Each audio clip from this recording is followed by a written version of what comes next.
Once you've completed the questionnaire and the employee census data module, you will now have the opportunity to complete the Key and HCE Employee Verification module. As a reminder, you can at any time select the quick reference guide in the top right corner for a brief explanation as to what we're looking for in each of these modules. You can also select the 3 bars in the top left corner to go back to your home screen at any time. The first thing that we're going to look at in this module is the ownership relations. This is an important page because we want to make sure we are identifying any important relationships between the owners and employees within the company. The first thing we're going to look at is, does the ownership percentage equal 100%? If it doesn't, we want to make sure to select the additional owners and add them here with their percentage. If you have any non-employee owners, you're going to add them here. You would simply select Add the row, put in their last name, first name, social security number, and ownership percentage. In this case, we don't have any non-employee owners, so I'm going to go ahead and delete this row that I added. In looking at the ownership and reviewing, if I notice that Peter Parker has sold his shares and he's no longer an owner of the company, I can change my ownership percentages here. So what I would do is I would drop him to 0%. I would select the employee list and I would say, okay, so Clark Kent, Peter Parker sold his 10% of the business to Clark Kent. I'm going to go ahead and add that owner, and I'm going to put here that he's at 10%. Now what I'm going to do is I'm going to select Next Step.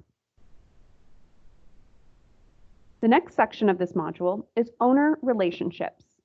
It's important to note here that the relationships we're most worried about are spouses, grandparents, parents, and children of the employees with the owner. So we want to look at who is the owner and do they have any spouses, grandparents, parents, or children employed in the company.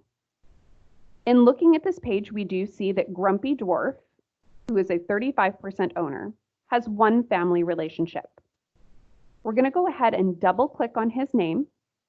And in doing that, it's going to pull up any relationships that he has in the company.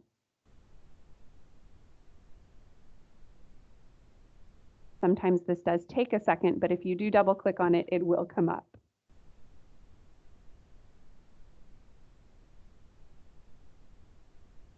There we go. So you'll see here that Happy Dwarf is the child of Grumpy Dwarf.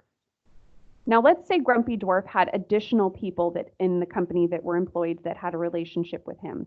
Let's say that we had Doc, and Doc is the owner's grandparent. We would go ahead and we would add them here.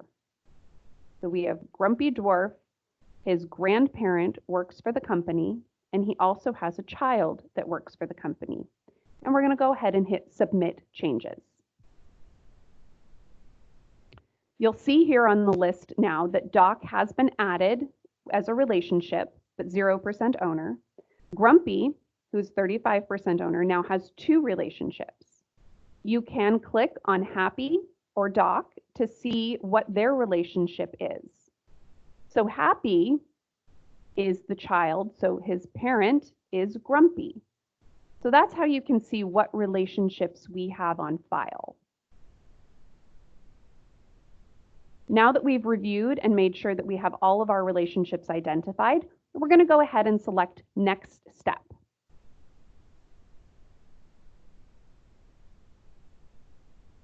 What's going to happen here is we are going to get a pop-up that is going to ask if we have any additional people that we want to add as relationships.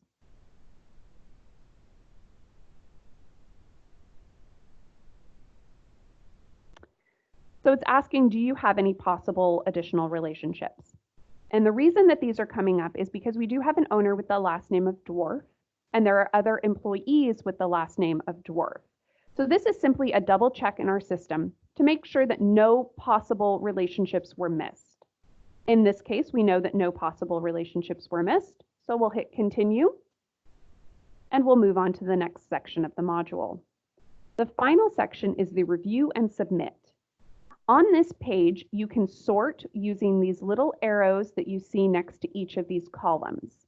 So if you wanted to bring the ownership percentage, all of the owners, to the top of the page, you would simply select the sort button here, and it would go ahead and bring them up. So it looks like the sort is here on the right side of each of the columns. Let's say you wanted to look at the current compensation and you wanted to make sure that you had all of your highly compensated employees identified, the people who had the highest income. Or if you wanted to make sure that nobody had a $0 compensation, this is where you would look. So you're going to use this page to simply review the information that has been put into the system to make sure that we haven't missed anyone. If you want to search by someone's name, you can type their name in here and find them directly. You can also simply go through each of the pages, or you can select next to go to the next page, or previous to go to the previous page. Once we've reviewed all of this information and confirmed that it is correct, we will go ahead and hit submit. This is by far the easiest of all of the 3 modules that we do have. Again, this is going to ask, do you want to confirm that this is the information? I do like to point out here that once you submit the information, you cannot resubmit. You can't go in and make changes. However, if you do realize that after the fact you have missed something or you entered something incorrectly, you can reach out to your relationship manager at any time and ask that they unlock the census package so you can go in and make any changes. I'm going to hit submit here, and it's going to take me to the final verification page. One of the things that I like to point out in this final verification page is it does say that we are going to send you an email that will have a survey in it. We do ask that you complete this survey because we really want to make sure that this new portal that we're using is meeting your needs as the client and is a positive experience for you as our relationship. You'll see here it says you will be sent a survey. You'll also notice that this thank you for completing is in green. This is telling you that it's all done. You can go back to your review year-end data collection, and you will see that each of these modules is complete. So you now have completed the year-end data collection process. We thank you for taking the time to listen to these videos, and if you have any questions, concerns, problems, always feel free to reach out to us. We are here to help. We want to make this as positive an experience for you as possible. Thank you for taking the time again, and have a great day.